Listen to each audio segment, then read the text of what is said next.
theory about the economy or market says that it would work best if the government was not part of it, and that if it was not part of it, it would run better and it would run smoother, and that ultimately people would benefit more from it. And that is basically what it said in the invisible hand, in which it said economic benefit or social benefit would happen by oneself and not by the whole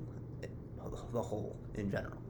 Opinion, I disagree with this theory for a multitude of different reasons, and in this video I'll show you what they are.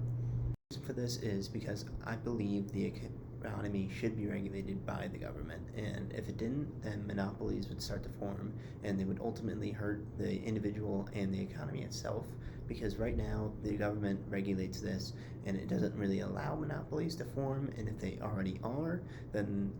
they don't really cause that much harm to people. And right, if they didn't, then, like according to this theory, then I feel like the individual would be hurt because prices would rise, and this would happen because there's no competition and they can just choose whatever the price is for that item. Why I don't believe this theory would work is because it's based off an idealistic world while we live in a realistic world, and I believe people can't do something or be successful in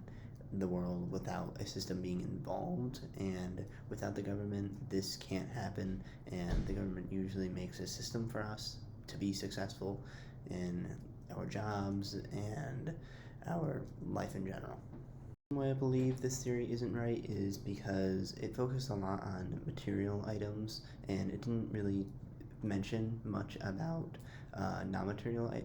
things in life, and which I think is bad because people can't just focus on the material things, and if you do, it doesn't really bring you much happiness and in the long term, and I think the theory should have focused on both things, material and non-material, in people's lives. The reason I believe that this isn't the best theory is because it lacks the ideas of scarcity of time and items, which is vital for the economy and how people really are successful in life. And if people don't have the time or the items, they really can't be successful. And this is very important in today's society and in the economy and market that we have today. And since he doesn't mention it, I just believe that the theory isn't very valid. I just disagreed with most of the things that the theory had to say, and I believe that some of the things should be tweaked in his theory. If he were to redo it, I think he should rethink some of the things that he said.